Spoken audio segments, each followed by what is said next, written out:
Bon, mes chers collègues, première audition de la matinée avec Stéphane Meyer en tant que président du J4 que vous présenterez, président. Donc heureux de vous recevoir, de vous auditionner. Je pense qu'il y aura pas mal de questions sur les équipements terrestres et le fameux Scorpion. Vous allez nous éclairer de ce Scorpion.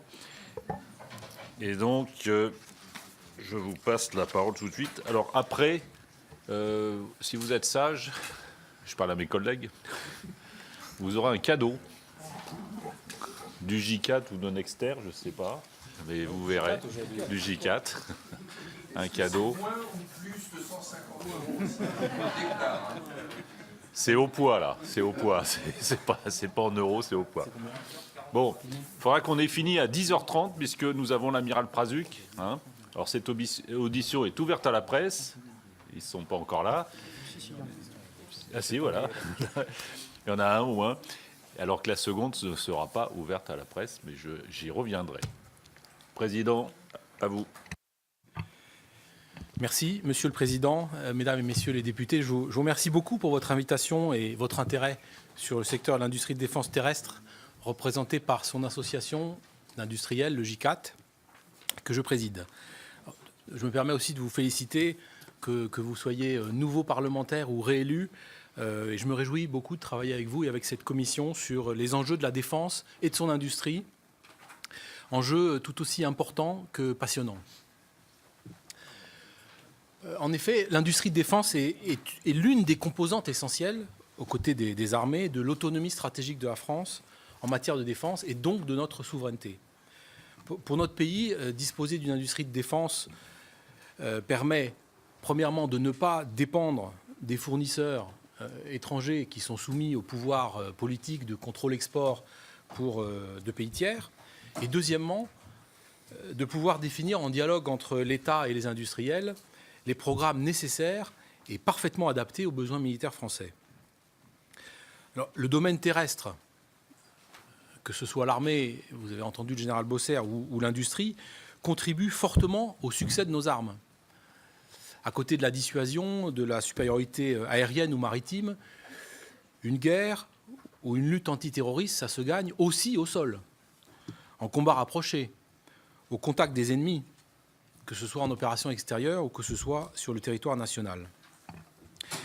Et ce succès, cette supériorité sur l'ennemi, elle passe dans le domaine terrestre et aéroterrestre aussi par des équipements et des produits de haute technologie, innovants, équipés de systèmes de navigation, de communication, d'assistance au combat de très haut niveau et très innovants. On en reparlera un peu plus tard dans cet exposé introductif. Ça passe aussi par les meilleurs développements et technologiques en matière de protection des soldats pour que les blindages et l'architecture des véhicules les mettent au meilleur niveau possible de protection. Ça passe aussi par des innovations sur des armes et des munitions de plus en plus performantes. Et enfin, des véhicules équipés d'une mobilité efficace leur permettant de se déplacer rapidement sur le terrain.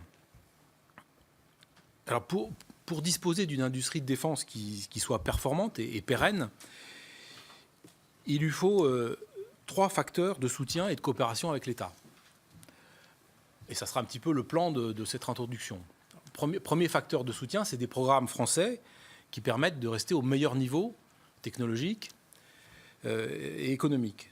Deuxièmement, une innovation toujours renouvelée pour contribuer au succès des produits. Et troisièmement, comme compte tenu de la taille de notre pays et de ses budgets, les programmes ne sont pas suffisants en volume pour assurer une pérennité à long terme de l'industrie. Il faut aussi pouvoir compléter par une capacité à exporter pour maintenir la charge et la compétitivité optimale de notre industrie.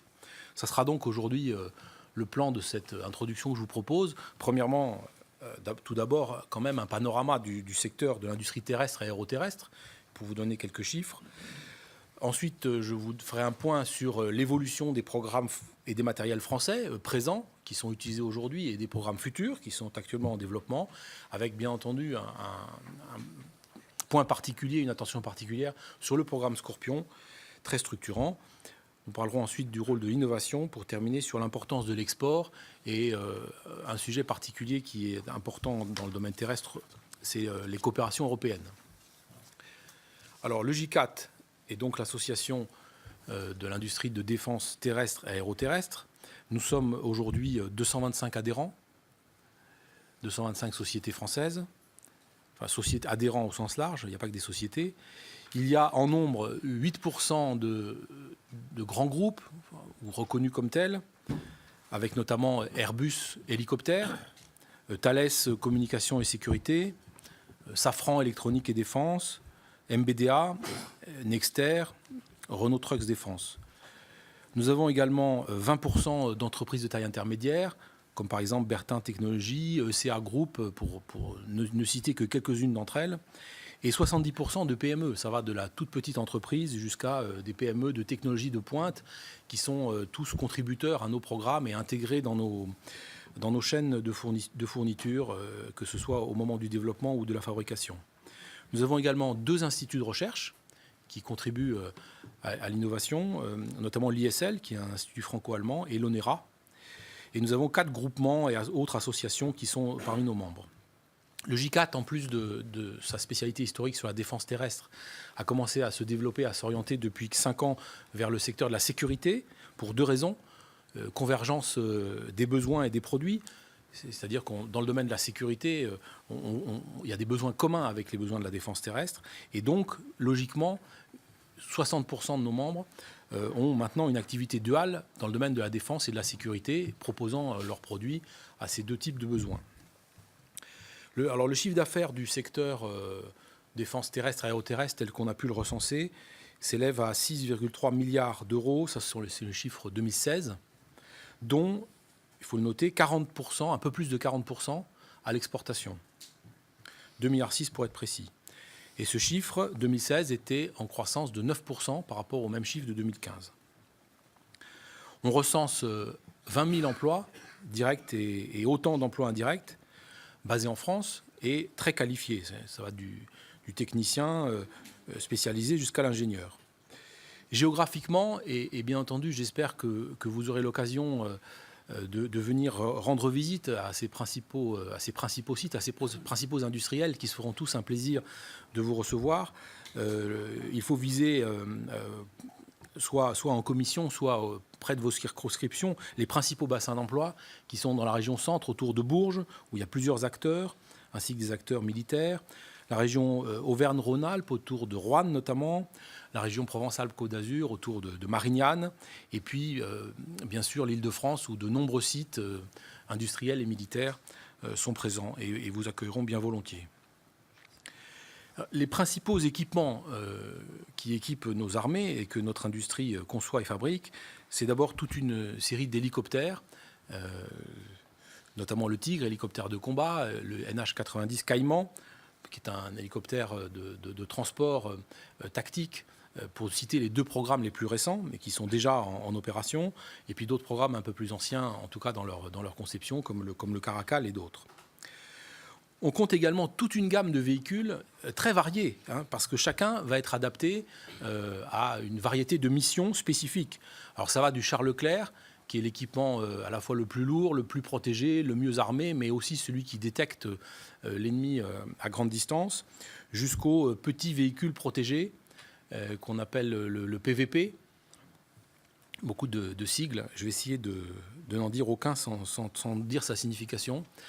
En passant par le véhicule blindé de combat d'infanterie, le VBCI, qui est donc celui qui va amener le commando d'infanterie à proximité de sa cible, ou le véhicule de l'avant blindé, le VAB, qui est un véhicule très utilisé en opération actuellement, et notamment dans sa dernière version, le VAB Ultima.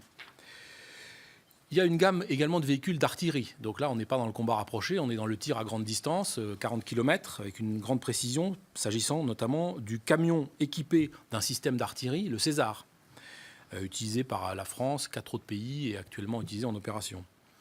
Ça passe aussi par des mortiers, le lance-roquettes unitaire, le LRU et d'autres produits. L'armée de terre est aussi équipée de drones tactiques, pour aller projeter un petit peu et connaître la vision du champ de bataille, notamment le système de drone tactique Patroller, qui est un récent SDT, un récent développement du groupe Safran. Des missiles, notamment des missiles anti-chars, avec le tout nouveau missile de MBDA, le MMP, le missile moyenne portée, qui va tirer à 4 km.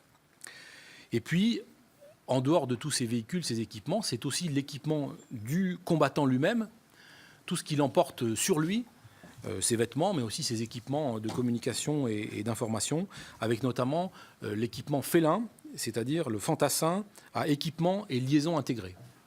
Donc lui aussi, une fois qu'il a débarqué de ses véhicules, il continue à communiquer, évidemment, avec ses collègues et son commandement. Alors, s'agissant de ces matériels, il y a une problématique qui est que c'est des matériels qui sont tous, pour la plupart, anciens. En effet, depuis 1990, la baisse à peu près continue des budgets de défense a retardé ou annulé des remplacements de matériel. Le terrestre a été, à mon avis, particulièrement concerné par cette tendance, alors même que, malgré le fait que les équipements contribuent significativement et de plus en plus aux missions de l'armée de terre. Ainsi, l'AMX-10 RC, qui est un véhicule de reconnaissance et de combat, AMX faisant référence au fabricant, à savoir Giat Industries, prédécesseur de Nexter, est en service depuis 1981. Et il est encore aujourd'hui en opération au Mali. Le véhicule l'avant blindé, qui fait des milliers de kilomètres chaque jour, notamment pour l'opération Barkhane, et a été mis en service en 1976.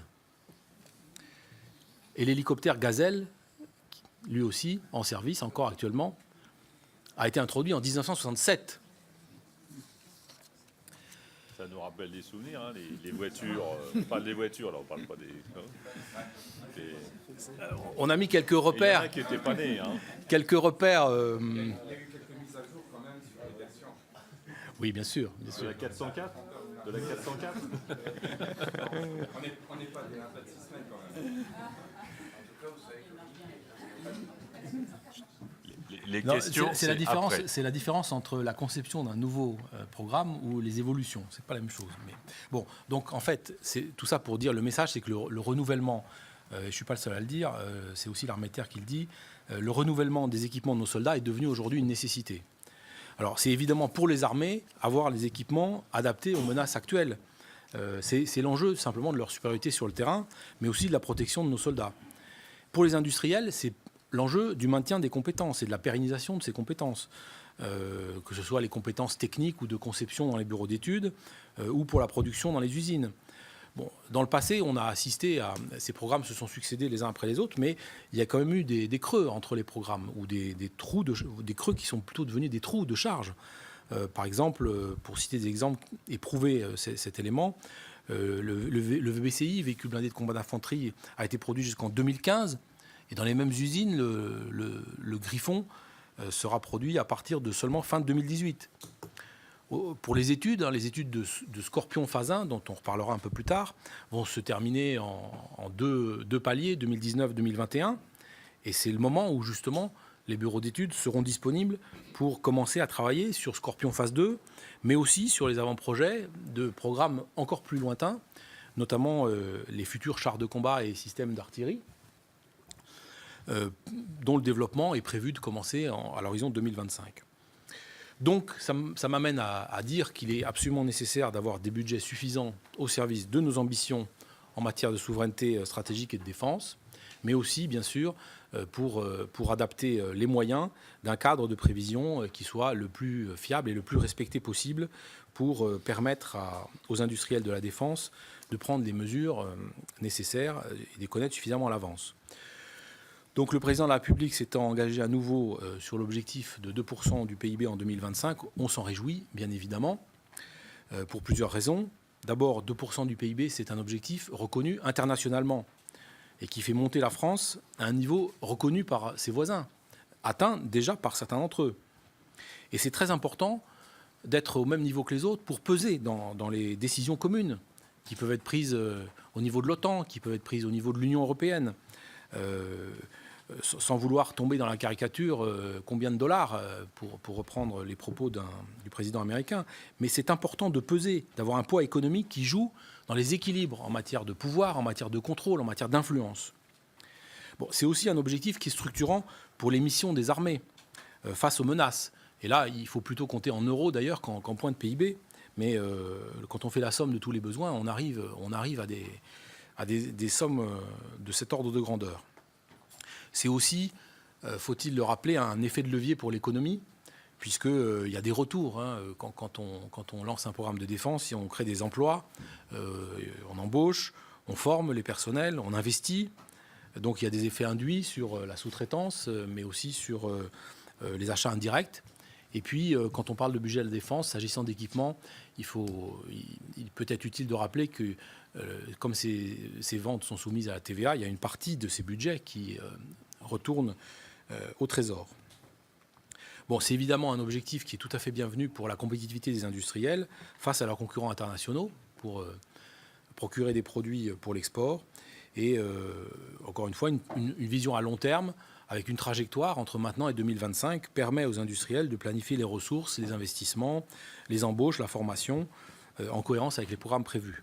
Tous des aspects pour lesquels l'anticipation est nécessaire et pour lesquels il existe une certaine inertie. Alors, on peut constater aujourd'hui que le renouvellement de nos équipements est amorcé. Vous l'avez dit, monsieur le député, ce n'est pas tout à fait complètement nouveau. Donc, notamment en 2014 et en 2016, on a observé des livraisons conformes aux prévisions. Le programme VBCI, véhicules blindés de combat d'infanterie, s'est déroulé comme prévu, avec la livraison de 630 matériels jusqu'en 2015 à l'armée de terre. Donc un véhicule qui a été rapidement envoyé sur l'opération Barkhane et qui, à ma connaissance, donne grande satisfaction. On prévoit également un effort marqué par la livraison dans les années qui viennent, 2017, 2018, 2019, d'équipements complémentaires pour l'armée de terre, par exemple dans le domaine des hélicoptères, 7 Tigres, 6 NH-90 Caïmans supplémentaires. Dans le domaine des équipements terrestres et des véhicules, 800 véhicules blindés légers, 11 000 armes individuelles futures, AIF, c'est le fusil qui va remplacer le FAMAS, le fusil automatique des manufactures d'armes de Saint-Étienne. Et puis, bien sûr, et j'y viens, un programme structurant important, fondamental même, qui est le programme Scorpion. Donc, il a été signé sous forme d'un premier contrat d'engins blindés multirôles, EBMR, en décembre 2014, puis suivi en mars 2015 d'un contrat de modernisation du char Leclerc, qui va rejoindre donc le système Scorpion de communication et de liaison. Nous avons vu avec plaisir, en juillet 2017, un des premiers prototypes d'un des premiers véhicules, le Griffon, place de la Concorde, faire une démonstration de combat. Et c'est à partir de fin 2018 que les industriels du groupement livreront les premiers véhicules Griffon. Alors Scorpion, je le disais, est un programme structurant pour l'armée de terre, mais aussi pour l'industrie de défense terrestre. Qu'est-ce que c'est Scorpion de manière globale et simple? Alors ça veut dire quelque chose, ça veut dire synergie du contact renforcé par la polyvalence et l'infovalorisation. Mais ça, je lis mes notes parce que je ne le sais pas par cœur. Mais pour essayer d'être un peu plus simple, ça veut dire que non seulement les véhicules seront évidemment au dernier niveau de modernisation technologique en matière de protection, de blindage, pour résister aux mines, aux explosifs improvisés qu'on rencontre sur les terrains, mais également en matière d'armement. Notamment, l'un des deux véhicules, le Jaguar, sera équipé d'un canon extrêmement performant qui a terminé son développement très récemment, qui est un canon franco-britannique, et puis d'un missile également tout à fait innovant et performant, le MMP. Mais c'est aussi, ce concept Scorpion, c'est permettre à l'ensemble des acteurs, le commandement, le poste de commandement, le quartier général, les véhicules entre eux, les hommes débarqués sur le terrain et un peu plus tard les aéronefs comme les hélicoptères, les avions de combat et même les satellites, de communiquer entre eux, d'échanger sur la vision du terrain en temps réel et en vidéo. C'est ce qu'on appelle le concept du combat collaboratif. Donc on comprend que ce partage de la vision en temps réel permet de mieux réagir ensemble. Et le schéma qui vous est montré là montre comment la détection d'une menace par un véhicule transmise en temps réel à d'autres véhicules leur permet de réagir pour plus rapidement, plus efficacement dans une logique véritablement collaborative. Alors c'est un enjeu.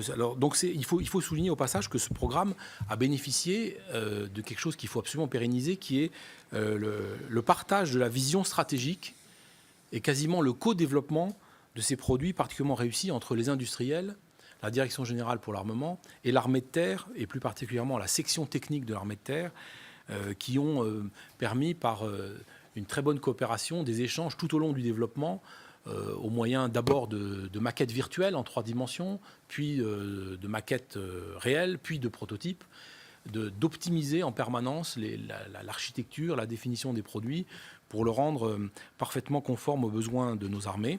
Une méthode particulièrement pertinente et qu'il faut pérenniser sur les futurs programmes. Donc un enjeu pour nos armées, un enjeu aussi pour l'industrie, avec création de 2700 emplois à l'échelle du secteur, hautement qualifiés. C'est aussi évidemment permettre à l'industrie de mettre à son catalogue des produits particulièrement performants. Et on a observé avec plaisir et avec joie que alors même qu'aucun véhicule n'est encore produit, un projet de coopération étatique entre la France et la Belgique qui pourrait conduire à la fourniture de véhicules à notre voisin. Alors aujourd'hui, ce qui a été défini et ce qui est inscrit dans les prévisions, c'est ce qu'on appelle l'étape 1, donc qui comprend le système d'information et de combat Scorpion, SICS, les radiocontacts qui permettent de communiquer entre véhicules, et 2 véhicules complètement nouveaux, le véhicule blindé multirôle Griffon. Multirôle, ça veut dire qu'il y a différentes versions de transport, de commandement, d'ambulance, etc. Et puis l'engin blindé de reconnaissance et de combat Jaguar, dont j'ai parlé déjà tout à l'heure. Et puis, 4e axe déjà défini dans la phase 1, c'est la rénovation du Charles Leclerc. Rénovation au sens à la fois protection, blindage, équipement et système de communication. Donc c'est un programme, je l'ai dit, indispensable en modernisation de notre armée de terre et qui a également une phase 2, une étape 2. Donc la phase 1, elle couvre la période 2014-2025 avec le périmètre technique que j'ai dit, un certain nombre de véhicules, mais il y aura une étape 2 qui couvre les années suivantes à partir de 2023. Alors, il y a une question qui se pose sur l'étape 1, c'est le rythme de livraison. Donc aujourd'hui, ce qui est prévu, c'est un étalement sur 15 ans entre 2018 et 2033. Alors le client armée de terre a souhaité bénéficier d'un calendrier de livraison plus rapide. C'est simplement pour lui procurer plus vite une meilleure homogénéisation de son parc, ainsi que les formations et les compétences de ses soldats. C'est aussi s'équiper plus rapidement de tous ces avantages en matière de technologique pour l'armement et la protection.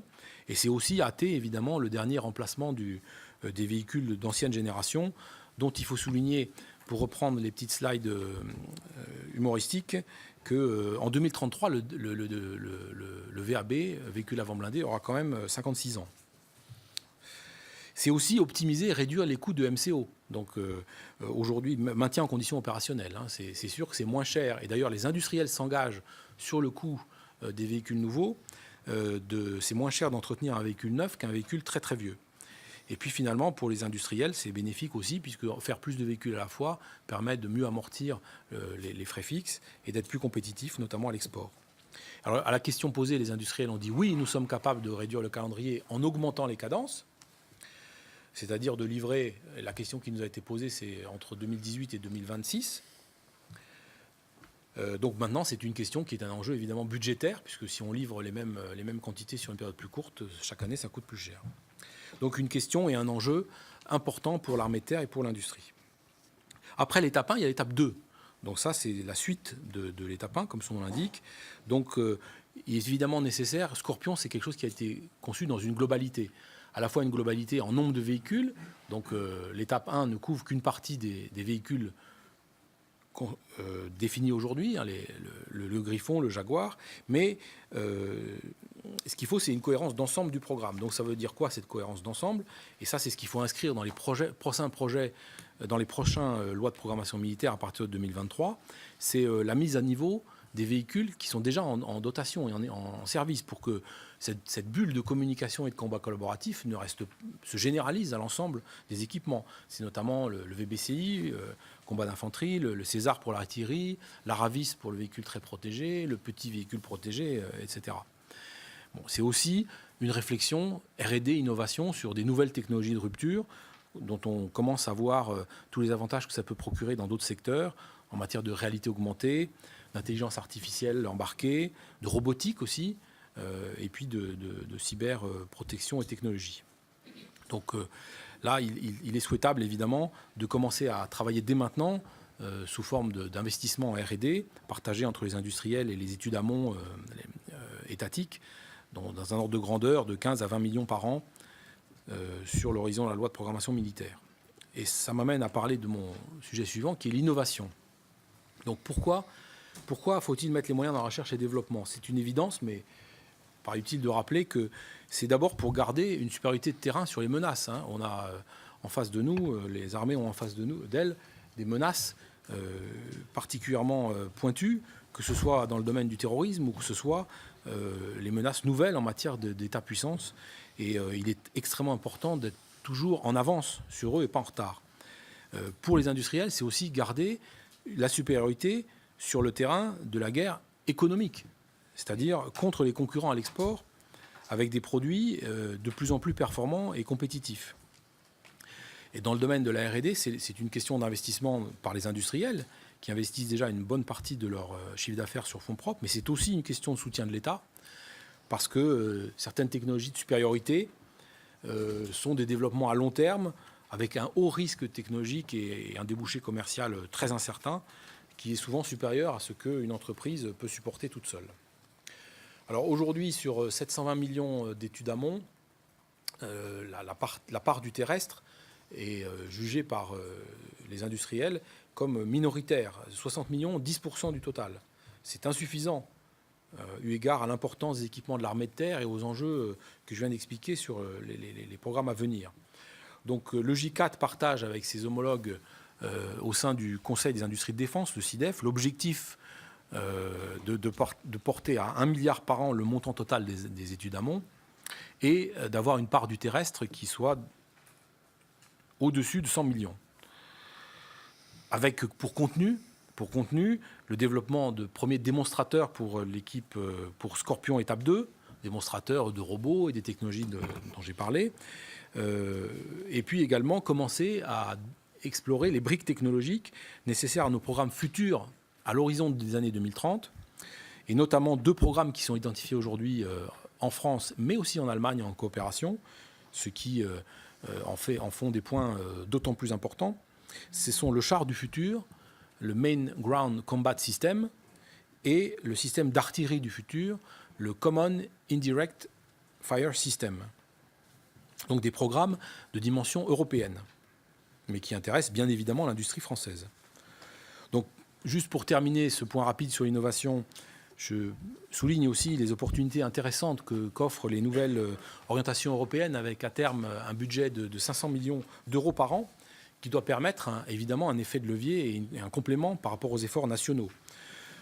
Un point cependant sur l'Europe, il faut veiller et être attentif à une organisation des coopérations européennes qui soit simple et lisible. C'est-à-dire, notamment, il est toujours préférable d'avoir un leadership ou une organisation claire.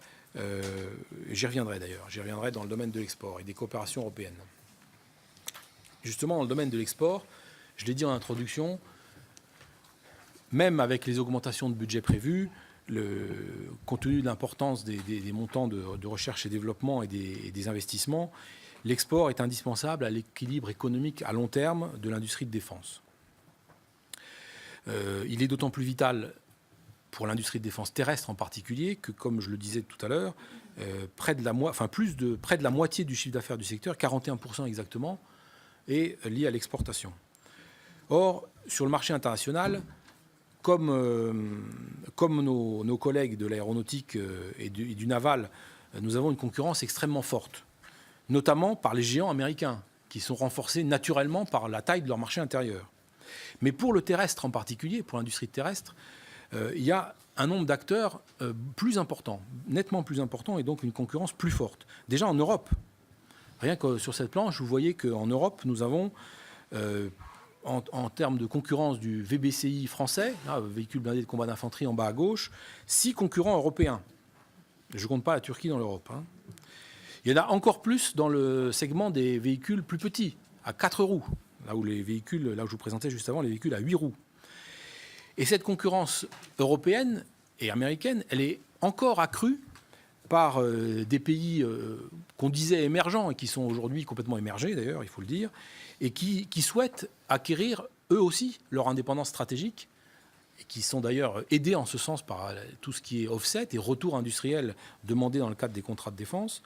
C'est la Turquie, c'est les pays du Golfe, c'est la Corée du Sud et bien d'autres qui commencent à se développer et à entrer dans le domaine terrestre, et notamment par les produits d'entrée de gamme qui sont plus accessibles à un nouvel entrant que des systèmes extrêmement complexes que peuvent être un char, un véhicule Scorpion et a fortiori un avion de chasse ou un sous-marin. Donc de ce constat, évidemment, et aussi du fait que la nature d'une vente d'armement à l'exportation est éminemment politique, le secteur terrestre a besoin, comme les autres, d'un soutien à l'exportation à plusieurs niveaux. Niveau politique, évidemment. C'est appuyer, c'est soutenir entre deux États, souvent jusqu'au plus haut niveau de l'exécutif, en passant par les gouvernements, les ministres des armées, des affaires étrangères, le réseau des ambassades et des correspondants de défense, et bien entendu la diplomatie parlementaire et les différentes missions et groupes d'amitié auxquels vous pouvez contribuer. C'est aussi, et ça va poser aussi une question budgétaire, le soutien de la DGA et des armées. Donc la DGA, notamment sa direction internationale et tous les contacts qu'elle peut nouer, mais aussi les armées qui peuvent servir à faire des démonstrations, des formations, au-delà simplement de prouver l'utilisation d'un matériel et son succès sur le terrain. Et évidemment, pour faire ça, les armées ont besoin de budget. Donc là aussi, ça doit rentrer dans les prévisions à long terme que peuvent faire les armées pour que ça soit suffisamment planifié au service du succès de l'industrie et donc du succès de la défense française. Bon, et ceci doit être vraiment réaffirmé, même si de temps en temps, les contrats du terrestre étant, de par la nature des produits, moins importants en valeur économique que d'autres contrats navals et aéronautiques, ils n'en sont pas moins importants pour le tissu industriel et les matériels terrestres. J'en arrive au dernier point de cette petite introduction, que j'espère vous ne trouvez pas trop longue, pour dire que en termes d'export et d'international, je voulais faire un point particulier sur l'Europe et les rapprochements européens qui existent dans notre secteur, qui présentent des avantages importants, notamment pour être plus compétitif, pour accéder à un marché plus large. Quand on fait la somme de toutes les dépenses de défense européennes, on arrive à quelque chose d'important, y compris par rapport aux États-Unis. Et puis, c'est des rapprochements qui peuvent se mettre au service d'une politique européenne en général, de coopération européenne et plus particulièrement de défense et de défense commune, notamment au moyen de faire des programmes communs qui pourraient faciliter une interopérabilité des armées. Alors pour que ces rapprochements fonctionnent, il faut des programmes communs. Et pour avoir des programmes communs, il faut déjà exprimer un besoin commun, c'est que ce soit le même produit pour plusieurs armées. Il faut qu'il y ait une relation à peu près homogène entre les prescripteurs, maîtres d'ouvrage, et les industriels, maîtres d'œuvre. Il faut choisir d'ailleurs un maître d'œuvre. C'est plus efficace que d'avoir une coopération diffuse entre plusieurs acteurs qui doivent se coordonner. Il faut aussi définir des facilités en matière d'export intra-européen. Aujourd'hui, un ingénieur français, s'il veut transmettre un plan à un collègue allemand, même à l'intérieur d'un groupe, il doit demander une autorisation d'exportation. Donc ça ne facilite pas le travail quotidien d'intégration et de coopération. Et c'est donc très souvent les recettes doivent être trouvées au travers de traités ou d'accords intergouvernementaux qui permettent une meilleure intégration et la création de centres de compétences, à l'image par exemple de ce qui existe entre la France et la Grande-Bretagne avec le traité de Lancaster House. Alors, les membres du J4 suivent cette voie que je trouve pertinente de rapprochement européen, Airbus Hélicoptère est depuis quelques années maintenant déjà une société intégrée franco-allemande qui a développé des programmes européens comme le Tigre, comme le NH90, qui est même une coopération entre 3 pays. MBDA, qui est membre du J4, est devenu, avec 4 pays, le leader européen des missiles. Dans la partie munitionnaire, le groupe Nexter, avec l'acquisition de Simel en Italie, de Mécar en Belgique, est devenu avec Nexter Munitions en France le 3e groupe européen de munitions et est en voie d'intégration. Le programme Scorpion est une opportunité aussi de coopération avec la Belgique, par la convergence des besoins exprimés par les accords intergouvernementaux. Et le prochain programme, celui qui est en cours de définition entre la France et l'Allemagne, ce sont les futurs chars de combat, successeurs du Leclerc et du Léopard, le Main Ground Combat System et le successeur des programmes d'artillerie, Common Indirect Fire System, dont KNDS espère évidemment se positionner comme présentant toutes les compétences grâce au rapprochement de Nexter et KMW, mise en place grâce à l'action et au soutien de l'État actionnaire, annoncé en 2014, réalisé fin 2015. KNDS peut devenir l'acteur majeur de ces 2 grands programmes européens, MGCS et CIFS, et avec eux, l'ensemble de leurs coopérants, sous-traitants, de la supply chain et des membres du J4 et de son équivalent allemand. C'est aussi une opportunité de coopération européenne prioritaire entre la France et l'Allemagne, qui est évidemment à l'ordre du jour de notre politique européenne. Et comme je le disais tout à l'heure, les clés de tel succès, ça passe certainement par des accords entre États français et allemands, ce que KNDS attend avec confiance, car il s'agit pour ce groupe d'un enjeu existentiel. Monsieur le Président, Mesdames et Messieurs les députés, j'ai été un peu long, pardon. Merci beaucoup pour votre attention, qui malgré la longueur n'a apparemment pas diminué. Je me tiens évidemment à votre disposition pour répondre à toutes les questions que vous pourriez avoir. Merci, Président. Alors, j'ai 10 questions, déjà. Pour des questions, c'est le cas de le dire, puisqu'on est ouvert à la presse, vous vous présentez, le nom et le prénom, et principalement votre circonscription, qu'ils notent bien s'ils veulent vous citer dans leurs articles. Honneur aux dames. Alexandra, présente-toi. Merci, Monsieur le Président. Bonjour, Alexandra Valletta-Ardisson, députée de la 4e circonscription des Alpes-Maritimes. J'ai écouté votre exposé, Monsieur le Président. Il y a un petit point qui m'a manqué à moi par rapport à ma culture, c'est tout ce qui touche à l'innovation technologique. Vous avez parlé tout à l'heure de l'importance d'avoir du matériel et des outils justement à la pointe de la technologie. Le J4 a lancé en mars 2017 le label Générat, permettant à des start-up françaises de comprendre et d'intégrer le monde de la défense et de la sécurité. Je crois savoir qu'une dizaine d'entreprises et de start-up français ont intégré ce label depuis sa création. J'aimerais savoir comment se passe ce recrutement et si, après quelques mois d'existence, vous pouvez nous faire un retour sur ce partenariat innovant, gagnant-gagnant, très utile pour nos armées.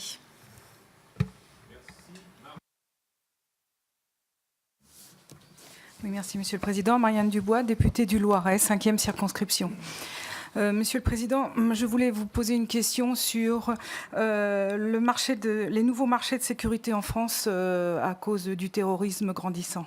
Voilà, qu'est-ce que vous pouvez nous en dire et quels sont les développements que vous pouvez nous en parler. Voilà, merci. Pour cette première série. Monsieur le Président, Présente-toi.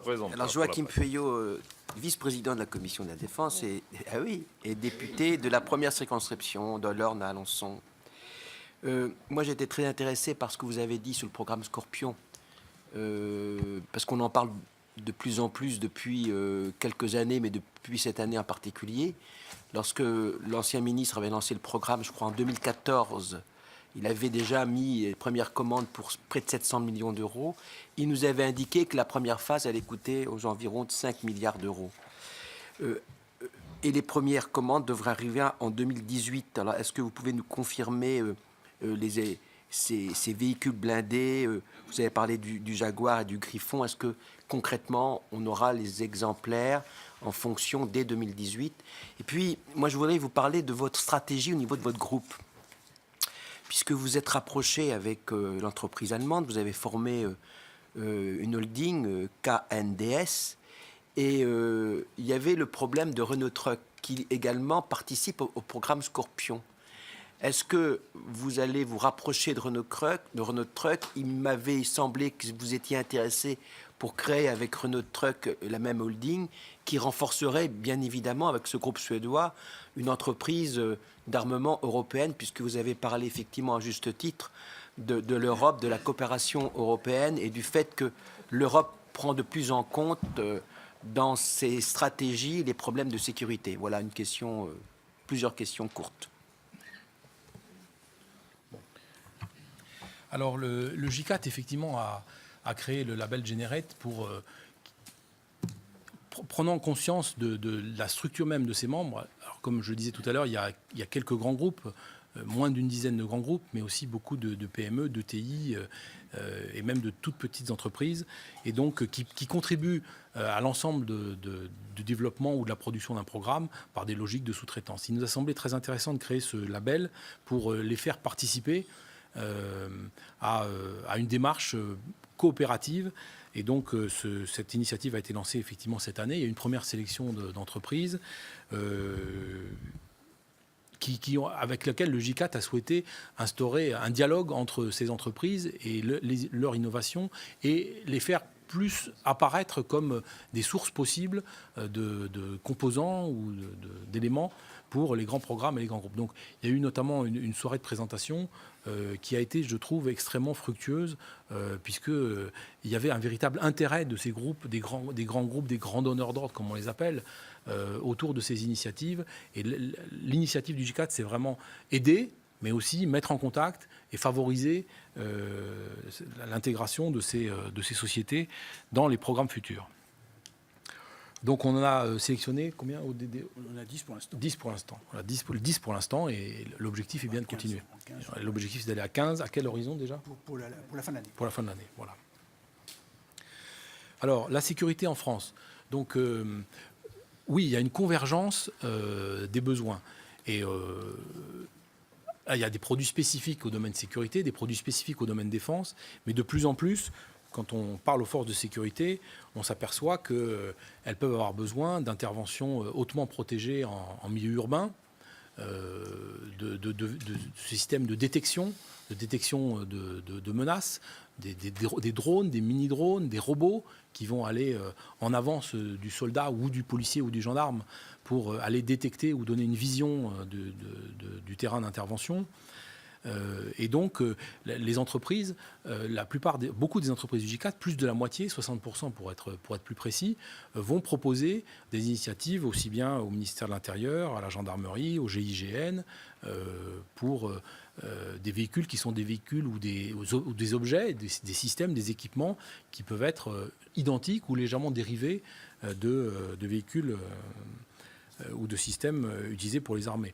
Bon, un exemple qui est un exemple en cours d'expérimentation, c'est l'utilisation du véhicule Titus, qui est un véhicule au départ qui est un véhicule conçu pour des marchés export. C'est un véhicule protégé, blindé, de transport de troupes, qui a pour mission finalement d'amener de façon protégée contre un certain nombre de tirs et de menaces des personnes, des personnels le plus proche possible de leur lieu d'intervention à pied finalement. Et donc il y a un Titus qui a été prêté pendant de nombreux mois, 7 mois, au GIGN, et qui a été utilisé d'ailleurs à 3 reprises pour des interventions et qui donne satisfaction. Alors il a été adapté. Il n'a pas la même couleur déjà, mais il a aussi des marchepieds, des adaptations spécifiques au milieu urbain. Mais la mobilité dont il avait été équipé pour le milieu urbain dans le désert ou le sable fonctionne aussi bien dans les villes pour tourner dans les petites routes et aller au plus près de la menace en protégeant les personnes qui sont à l'intérieur par son blindage. Alors, il y a d'autres exemples, il y a des axes de recherche et de développement en matière de mini-drones, en matière de robots, des robots. Alors, le robot qui peut être lancé soit par le soldat, soit par le gendarme, et qui va rouler en mettant pas du tout en danger un humain, et qui va aller prendre des images, des photos, pour donner une vision en avance du théâtre d'opération. Donc c'est une certaine forme de convergence. Alors après, les enjeux ne sont pas les mêmes en termes de quantité, en termes besoins. Hein, on parle peut-être pour ce véhicule Titus en France de quelques unités, mais là aussi, la sécurité peut y trouver intérêt en bénéficiant de véhicules déjà développés, déjà utilisés par plusieurs armées et bénéficier de l'effet finalement de volume et de série pour se procurer ce dont elle a besoin dans des conditions économiques plus favorables. Alors, vous m'avez posé une question sur Scorpion. Donc, les grandes dates du programme Scorpion, effectivement, signature du contrat de véhicules nouveaux engins blindés multirôles en 2014. Le calendrier prévoit que l'un des deux, c'est-à-dire le Griffon, le Griffon qui est le véhicule blindé multirôle, première livraison fin 2018. Mais première livraison, ça veut dire 3 véhicules. Hein. Après, c'est 90 en 2019. Et après, on monte en cadence au niveau de 110 par mois, ça fait 110 par an à partir de 2020. Donc ça, ce calendrier, il est aujourd'hui tendu, comme tous les calendriers, mais il est respecté. Les jalons sont respectés, nous sommes à l'heure. Et d'ailleurs, comme je l'ai observé avec plaisir, les prototypes, on en a déjà fait 4 ou 5, qui sont essayés par les militaires actuellement. Il y en a un qui était le 14 juillet, place de la Concorde, qui a parfaitement fonctionné et fait sa démonstration de débarquement de fantassins devant la tribune présidentielle. L'autre véhicule, c'est le Jaguar, l'engin blindé de reconnaissance et de combat. Lui, les premières livraisons sont planifiées 2 ans plus tard. Donc il y a un décalage dans le calendrier, c'est 2020, fin 2020. Et puis pareil, une montée en cadence en 2021 pour arriver à la cadence prévue de l'ordre de 2 par mois. Ça, c'est la cadence prévue aujourd'hui. Alors, les jalons de commande, donc bien évidemment, les commandes du contrat de développement sont passées et réalisées. Ce que nous avons eu cette année, ce que les 3 industriels du groupement, et bien entendu, ils ont pu répercuter sur l'ensemble de la sous-traitance, ont eu cette année au mois d'avril, c'est la commande des véhicules des premiers véhicules de série, donc qui couvraient les 20 premiers Jaguars et les 320 ou 30 premiers Griffons. Donc je dis les premiers parce que le programme, le programme total, c'est 1660 Griffons et 248 Jaguars. Donc ça, c'est les premiers, et ça permet bien entendu de confirmer la poursuite du développement et de tenir les calendriers de livraison pour fin 2018, et ça couvre donc l'année 2000. Alors ça doit couvrir 2019 et 2020, et puis la seconde programme de la tranche conditionnelle 3 doit intervenir pour la suite de la production dans les mois qui viennent. Vous m'avez posé une question sur RTD. Oui, alors vite. Vite ? Oui, Oui, d'accord. Alors le J4 ne dit rien sur cette opération qui concerne plusieurs de ses membres. Néanmoins, comme je m'occupe de KNDS aussi, évidemment, c'est un sujet intéressant, important, pour plusieurs raisons. Complémentarité des produits, complémentarité des technologies, pas de redondance, contribution à la consolidation européenne, création d'un champion français, pour renforcer la coopération avec les armées, avec la DGA, surtout pas créer un autre concurrent en France. Le programme commun Scorpion, évidemment, bénéficierait d'une meilleure proximité entre au moins 2 de ces coopérants sur 3. Et là aussi, essayons d'éviter l'entrée d'un concurrent dans ce programme, ce qui pourrait être perturbant. Donc KNDS manifeste évidemment et a manifesté auprès du vendeur tout son intérêt pour cette opération. Maintenant, d'abord, je suis tenu par un accord de confidentialité extrêmement strict, et puis c'est quand même une vente aux enchères. Donc KNDS dit tout son intérêt, mais n'est pas le seul. Merci. Alors, mes chers collègues, j'ai 12, voire 13 questions encore. Il est moins 10, il faudrait qu'on arrête à 25, donc soyez concis. Et Stéphane Meyer sera concis dans ses réponses aussi. Charles, tu te présentes. Charles de la Verpillière, député de l'Ain, vice-président de la commission. 2 questions très rapides auxquelles vous ne pourrez pas répondre, mais je les pose quand même. La première, on entend dire que la fusion Nexter et Krauss-Maffei, donc KNDS, est déséquilibrée et que les Allemands, les industriels allemands, l'industrie allemande, en réalité, réussit à tirer la couverture à elle. Donc, vous voyez que c'est une question à laquelle vous ne pourrez pas répondre, mais je l'ai posée. Est-ce que c'est vrai ?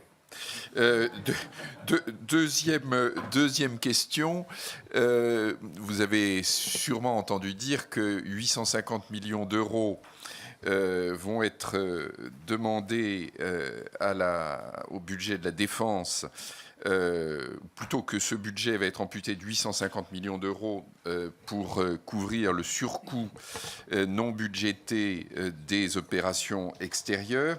Est-ce que, en termes d'équipement, de livraison, de report de charges, est-ce que vous savez quelles seront les répercussions pour les industriels de la défense dans le domaine des armements terrestres? Oui. Jean-Michel Jacques, député de la 6e circonscription du Morbihan. Dans votre exposé, vous parlez de la participation de la section technique de l'armée de terre à travers l'évaluation des prototypes. Quelle est la place de l'armée de terre au sein de la prospective que vous faites autour des projets que vous portez? Est-ce que l'armée de terre est impliquée et si oui, sous quelle forme? Oui, merci, Président. Laurent Furse, député du Bas-Rhin. Je vais vous poser 2 questions auxquelles vous ne pourrez pas répondre. La première, par rapport à nos débats parlementaires, je voudrais savoir si vous êtes un lobby ou pas. Comme j'ai du mal à définir actuellement ce qu'est un lobby, j'aimerais que vous nous répondiez sur cette question, mais vous ne pouvez pas le faire, donc je ne vous en voudrais pas, rassurez-vous. Et je voudrais vous poser une question.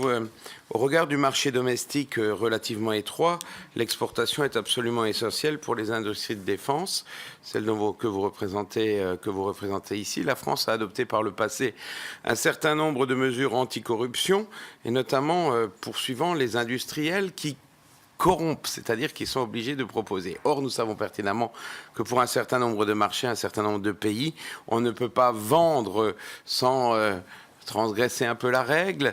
Est-ce que vous pourriez nous dire si cela représente aujourd'hui une difficulté pour les industries que vous représentez?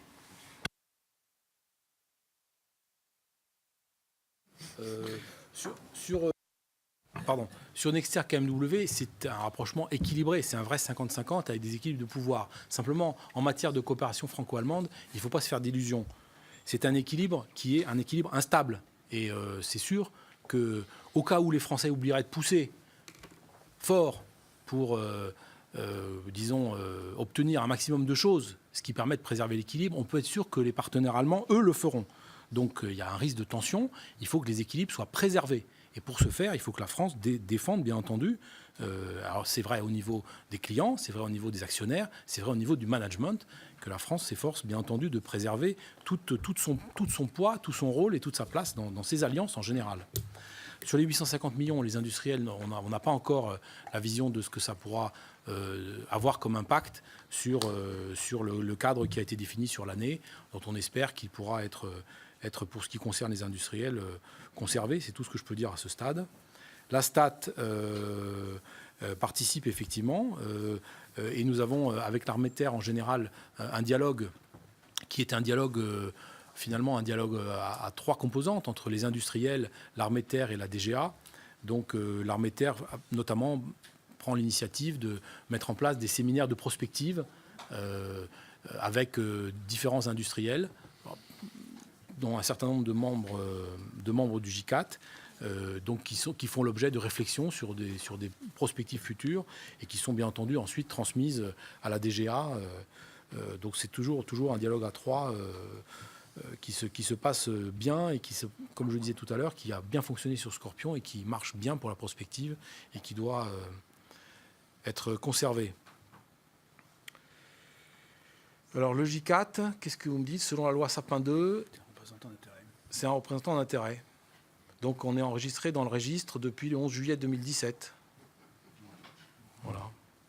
Donc on respecte la loi. C'est pareil pour l'export. On respecte la loi, évidemment. Il y a d'ailleurs les groupements, les 3 groupements prennent des initiatives, d'ailleurs, pour informer les adhérents. Il s'agit en permanence d'avoir toutes les garanties quand nous avons des accords avec des représentants locaux, d'avoir toutes les garanties que la loi sera respectée en matière de justification des prestations, en matière de destination finale. Et tout ça fait l'objet de procédures, c'est vrai, de plus en plus fortes, contraignantes dans les entreprises. Mais bon, il est plus important de respecter la loi que parfois il est toujours plus important de respecter la loi que de temps en temps de réussir un contrat, lorsque il nous semble que les conditions locales ne permettraient pas de respecter la loi. Merci. André, tu te présentes ? Oui, André Chassaigne, député communiste du Puy-de-Dôme. D'abord, première question, est-ce que vous avez évalué la conséquence des achats sur étagère de matériel étranger en termes de disparition de PME et TPE qui étaient particulièrement riches en savoir-faire, puisque ça a entraîné des baisses de commandes, ça a entraîné effectivement des conséquences sociales. Est-ce qu'une évaluation a été faite sur cette évolution ? Deuxième question, mais vous avez répondu, c'est sur l'étalement de programmes suite à l'économie annoncée 853 millions pour 2017. Il semblerait donc qu'il n'y a pas de conséquences, hein, mais peut-être que vous serez plus précis par rapport à ça. Et je pense en particulier sur les impacts que ça pourrait avoir, même si c'est des impacts glissants, si on peut dire, sur les commandes de Griffon. Vous avez parlé de 90 livraisons en 2019. Est-ce que vous parlez de livraisons à l'armée française ? Moi, j'avais le chiffre plutôt de 40 Griffons qui étaient commandés. Je voudrais savoir quelle est votre capacité de production si les commandes étaient plus importantes. Troisième question, vous parlez du rapprochement du groupe Nexter. Bon, vous êtes bien placé pour en parler, bien évidemment. Je ne sais pas si on peut parler de champion français, mais je ne sais pas si vous parliez de champion français concernant ce rapprochement avec ANDS, puisqu'il s'agit d'une entreprise dont le siège est aujourd'hui à Amsterdam, alors que c'est un rapprochement entre un groupe français et un groupe allemand. Et sur le partage des fabrications, notamment sur le véhicule Griffon, bien évidemment, j'ai ouï dire que le châssis et la motorisation seraient allemands, châssis et motorisation, et que la France fournirait quant à elle seulement la tourelle. Mais vous allez bien me donner des précisions supplémentaires et sans aucun doute confirmer que ce partage-là n'est pas celui qui sera réalisé. Je termine tout simplement en posant des questions sur l'innovation. Vous permettez, s'il vous plaît, sur l'innovation. Est-ce que déjà on commence à travailler sur le successeur à l'horizon 2050 du Rafale, parce qu'on sait qu'il faut énormément anticiper. Et dans ce cas, sur quelle base ça se fait ? Est-ce qu'on réfléchit véritablement à un drone européen de façon à ne pas être soumis au drone américain Reaper ou au drone israélien ? Voilà les questions que je voudrais voir en termes de prospective. S'il vous plaît, s'il vous plaît. Bon. Attention. Écoutez, moi, je n'ai pas l'intelligence des responsables de start-up qui sont ici, excusez-moi. S'il vous plaît. Allez, Stéphane, présente-toi, s'il vous plaît. Merci, Stéphane Demilly, député de l'Est de la Somme. Monsieur Meyer, cela fait un an que vous présidez ce groupement. Il était donc intéressant pour nous de vous recevoir aujourd'hui, surtout, et comme cela a été dit par les collègues, après les annonces budgétaires du gouvernement. À ce sujet, ce sera ma première question. Nonobstant votre satisfaction moyen-termiste de 2% qui ont été annoncés pour le PIB, Florence Parly, ministre des Armées, a annoncé au JDD ce week-end que ce serait dans l'immédiat sur les grands programmes d'équipement que les ajustements seront faits par lissage. Elle a fait savoir qu'elle allait rencontrer certains patrons des grandes industries françaises pour échanger avec eux, et notamment pour évoquer le problème des pénalités financières. Avez-vous eu des échanges avec la ministre à ce sujet ? Deuxième et dernière question. En audition auprès de notre commission en novembre dernier, vous aviez rappelé qu'en Europe, l'industrie de l'armement terrestre était encore trop morcelée. Et lorsque vous avez été élu à la présidence du J4, vous avez insisté sur la nécessité de renforcer les synergies avec l'ensemble des partenaires du secteur, renforcer l'équipe de France, mais aussi renforcer l'équipe européenne. Est-ce que vous avez avancé sur ce sujet-là depuis un an ? Yannick Favennec, député de la 3e circonscription de la Mayenne. Monsieur le Président, votre secteur d'activité revêt une dimension stratégique dont le législateur doit tenir compte, notamment en ce qui concerne les exportations. À ce titre, je souhaite vous poser une question sous deux angles. Tout d'abord, j'aimerais que vous nous indiquiez comment, dans le cadre des activités des entreprises du J4 à l'international, vous envisagez la compatibilité entre la préservation des intérêts français et le développement à l'export. Ensuite, afin d'accompagner, d'appuyer les ambitions des industries françaises de défense et de sécurité terrestre et aéroterrestre, il me semble important d'accorder une attention toute particulière au contrôle des exportations. En effet, il est difficile de se tenir informé des changements constants, tant techniques que légaux, de la législation nationale et internationale et des procédures concernant le contrôle des exportations, des biens double usage. Une méconnaissance, un changement inattendu peuvent faire capoter un projet d'envergure avec des conséquences juridiques et financières très importantes pour les entreprises et pour leurs dirigeants. Aussi, je souhaite que vous nous indiquiez la position de votre groupement en ce qui concerne les règles actuelles en matière de contrôle des exportations. Considérez-vous qu'il faille que nous allions vers une politique d'export-contrôle plus cohérente, vers une meilleure convergence des règles et des lois, afin, entre autres, de maximiser le nombre de pays cibles et d'optimiser l'objectif de compétitivité de notre entreprise de défense et de sécurité, tout en garantissant, bien sûr, nos objectifs de paix et de sécurité. Je vous remercie. Bon, alors, pour les achats sur étagère, il y en a extrêmement peu dans le domaine terrestre. Je tiens au contraire à souligner que le programme Scorpion, le contrat EBMR, le Griffon, le Jaguar et un autre appel d'offres qui est en cours, qui fait partie du programme Scorpion sur le VBMR léger, ont été, par la DGA, réservés à des acteurs français. Donc ça, c'est quand même exactement le contraire qu'un achat sur étagère à l'étranger. C'est réservé aux compétiteurs français.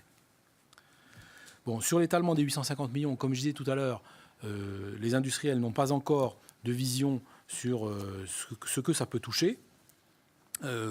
Aujourd'hui, la commande concernant la première tranche de série des Griffons et des Jaguars a été passée en avril.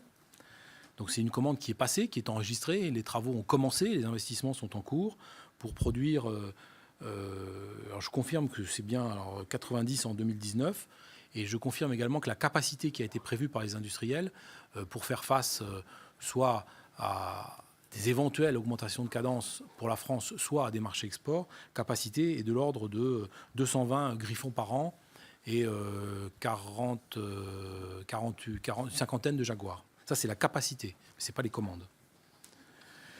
Sur le programme Scorpion, Griffon, c'est un programme qui n'a pas de contenu de KMW ni allemand en général, enfin, mis à part peut-être un équipement d'une boîte de vitesse, mais le partage des tâches, c'est que Thales fait ce qui est communication, radio, Nexter fait la partie intégration, architecture, caisse blindée, système d'armes, voilà, c'est tout. Hein. Intégration, architecture, assemblage final, caisse blindée, système d'armes. Et Renault Trucks Défense, donc une société basée en France, est en charge de la mobilité, c'est-à-dire le moteur, le châssis, la suspension, les batteries et tous les organes dont d'ailleurs elle est habituellement chargée sur les autres programmes français comme le véhicule blindé de combat d'infanterie. C'est un partage qui a été défini dès la signature du contrat en 2014 et qui n'est nullement remis en cause par les accords qui ont été signés après d'ailleurs entre Nexter et KMW par exemple. Et d'ailleurs, l'actionnaire français qui a mis en œuvre l'accord KNDS a bien explicitement prévu que les accords qui préexistaient, aussi bien en France d'ailleurs qu'en Allemagne, parce que c'est la même chose en Allemagne avec les véhicules qui existaient, ne sont pas modifiés par les accords. Donc il n'y a pas de part allemande, c'est bien une part française. Alors, je réponds à la question. Donc, je n'ai toujours pas de visibilité sur le contenu des 850 millions. Les industriels n'ont pas encore la visibilité. Je crois comprendre que l'état-major des armées est en train de travailler sur ces hypothèses et je n'ai pas eu, pour le moment, je ne peux pas parler pour tous mes collègues, mais en tout cas, Nexter et personne ne m'a parlé au J4 d'un échange ni avec l'état-major des armées, ni avec la ministre des Armées sur ce sujet. Bon, j'imagine que si les industriels sont concernés, ça viendra prochainement. Oui, l'industrie européenne est morcelée. J'ai illustré ce propos d'ailleurs aujourd'hui en montrant le nombre de véhicules. Voilà, le nombre de véhicules à 8 roues. Il y en a 7 programmes en Europe. Donc on va retrouver, ça limite déjà la concurrence intra-européenne et puis on va les retrouver souvent à l'export. Donc c'est pour ça que j'ai insisté dessus. Il y a un pas important qui a été franchi avec l'alliance entre Nexter et KMW, avec le but de continuer les programmes existants. on ne va pas tout casser, ça coûterait trop cher, mais que les prochains programmes, et ceux qui sont identifiés, ces chars et artillerie, soient faits ensemble. Et que donc déjà, ce soit le même, que le drapeau français et le drapeau allemand se trouvent tous les deux sur le même véhicule, et peut-être d'autres pays qui se rallieront d'ici là. Alors, les Britanniques ont manifesté des signes d'intérêt pour participer à ces programmes. Pour le moment, il n'y a pas encore de réalisation concrète. Mais l'objectif est bien de rallier progressivement plusieurs pays et peut-être plusieurs industriels autour de ces projets. Alors, vous avez parlé d'export. Moi, je ne vois pas de concurrence entre la France et l'export, si j'ai bien compris votre question. Au contraire, c'est complémentaire et c'est nécessaire. C'est-à-dire, on va donc compléter la charge et mieux amortir nos frais de développement et nos investissements industriels et de R&D dans le tandem entre les programmes français et les programmes exportation. J'ai peut-être mal compris votre question. Sur le contrôle export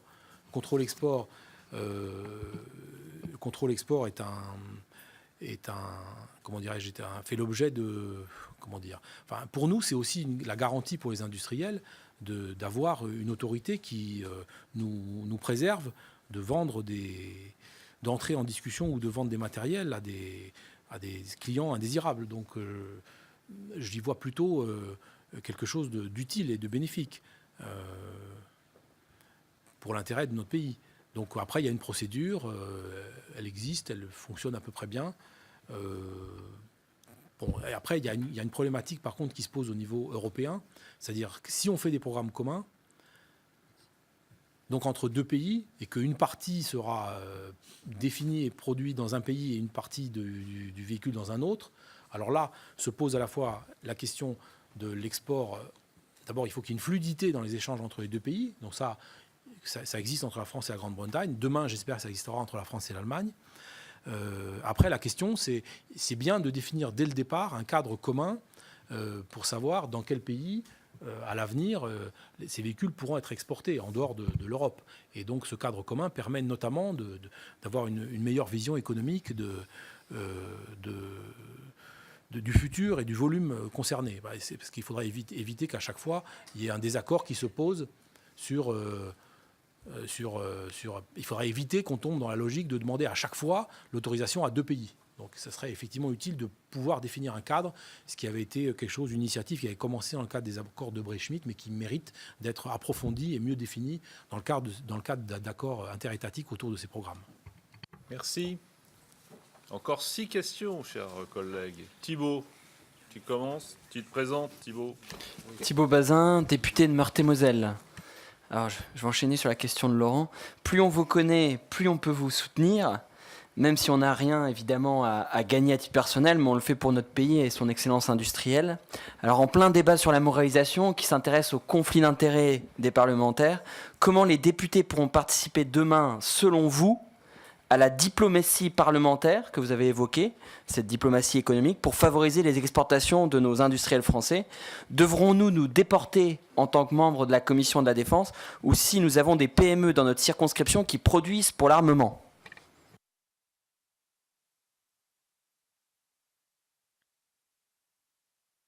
Merci Monsieur le Président.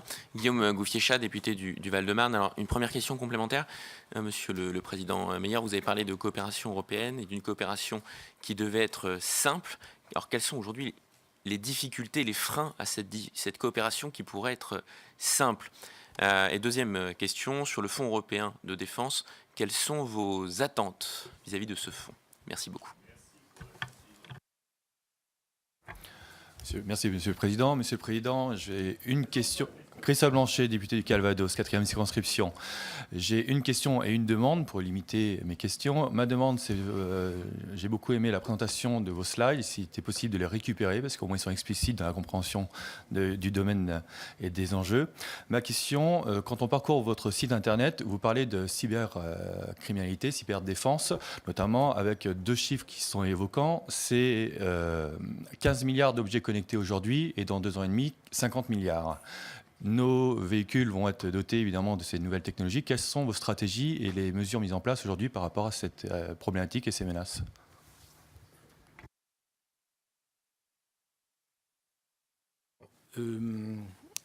La première question portait sur l'aide des parlementaires et des députés à l'exportation.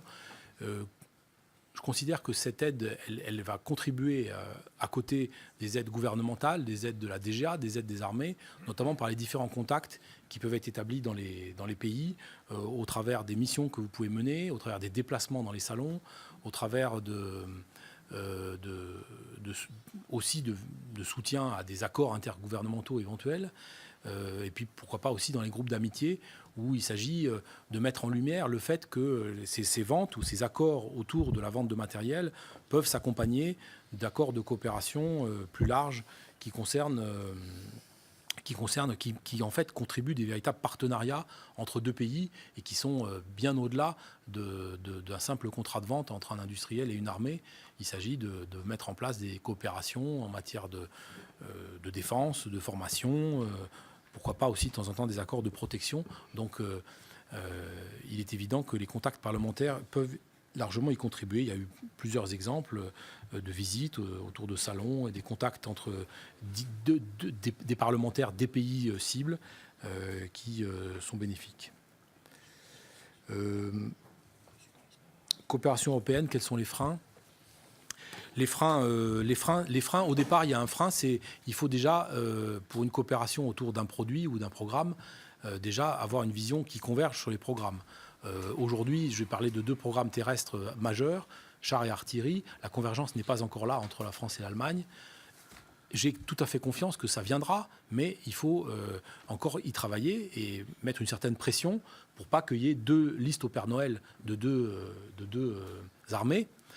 Ça s'est fait dans le passé. On a réussi à faire l'hélicoptère Tigre, l'avion Jaguar, l'avion Transal et bien d'autres exemples. Donc je suis sûr que c'est possible, mais à un moment, il faut arriver à une décision de convergence. Deuxième obstacle, la vision autour de l'organisation industrielle.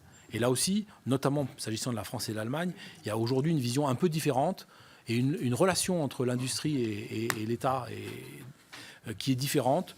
La France a l'habitude de choisir des partenaires stratégiques et de parler ensemble de l'avenir. L'Allemagne a un peu plus une logique de concurrence. Ça dépend aussi du paysage industriel dans le pays.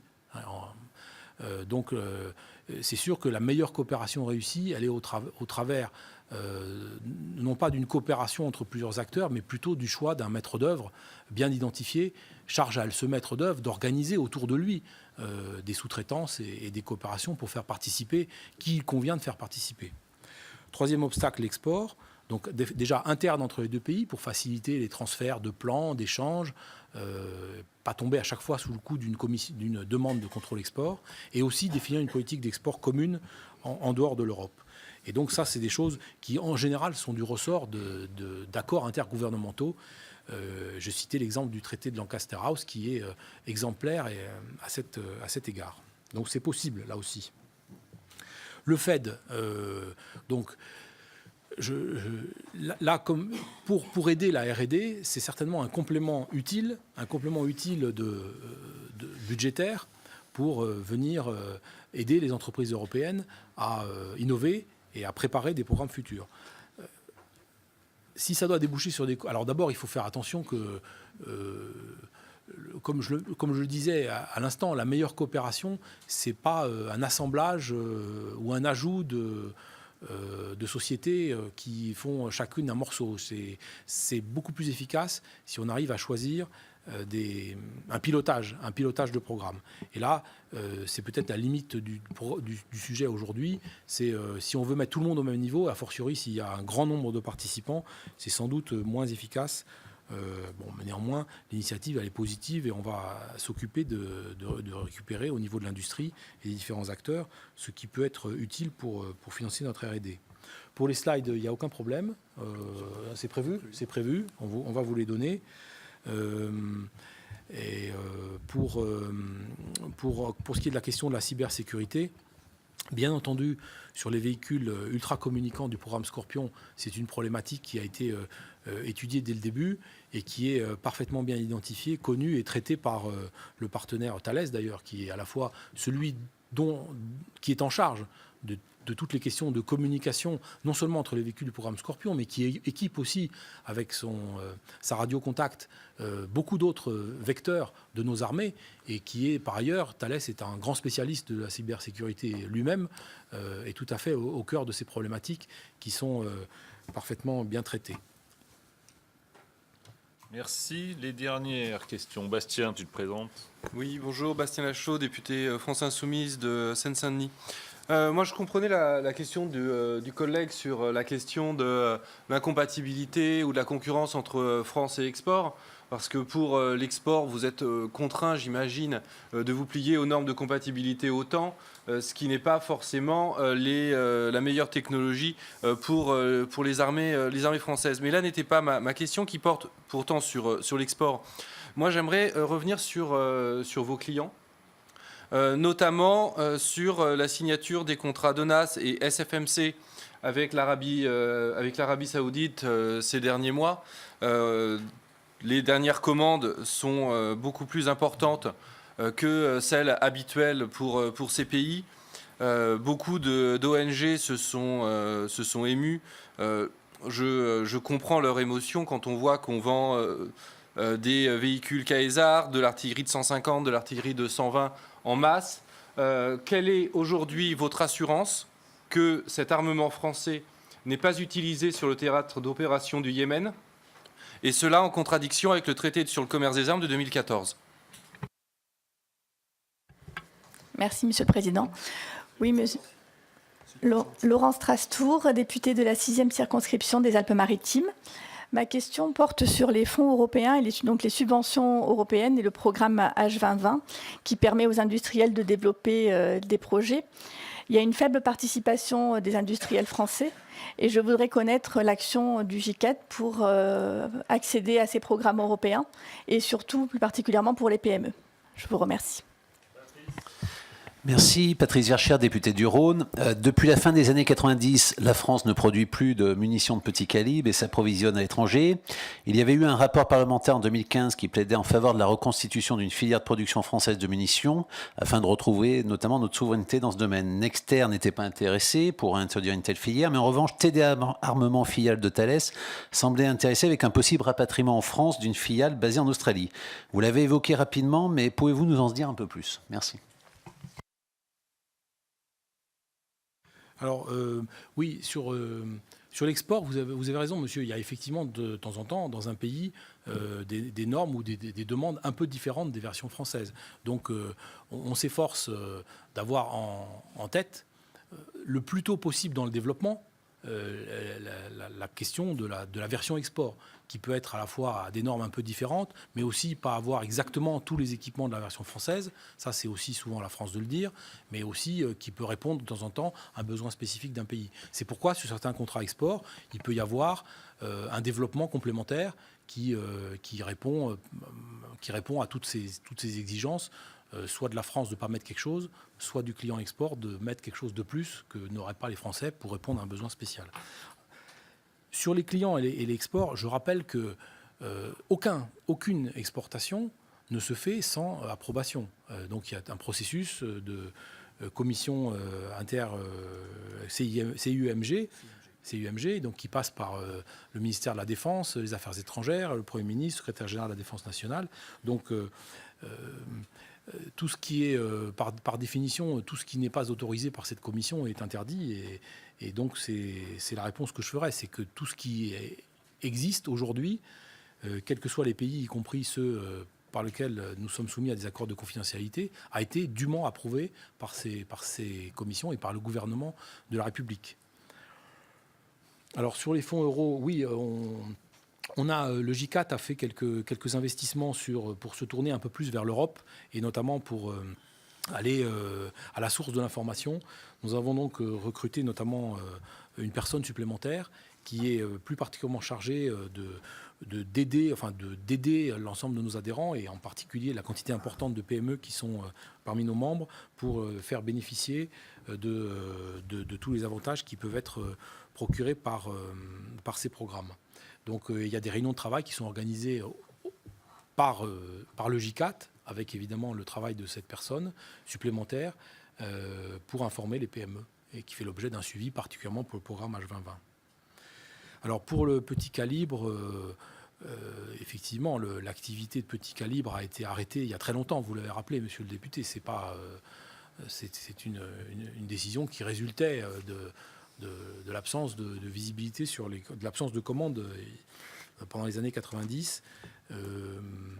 J'avoue aujourd'hui ne pas avoir d'informations sur le projet dont j'ai entendu parler comme vous, notamment par le précédent gouvernement. Il y avait un projet, je crois, qui impliquait une société dans l'ouest de la France. En Bretagne. Oui, en Bretagne, absolument. J'avoue ne pas avoir d'informations de la part de ces adhérents sur ce sujet. Donc je ne connais pas l'avancement de ce projet, désolé. Pas d'autres questions? Bon, on a tenu, 10h23. Alors, vous êtes venu avec sans faire du lobbying, avec des éléments de communication. On va pas les remettre là-bas, on les remettra là. Ils sont sur le bureau. Ils sont sur le bureau.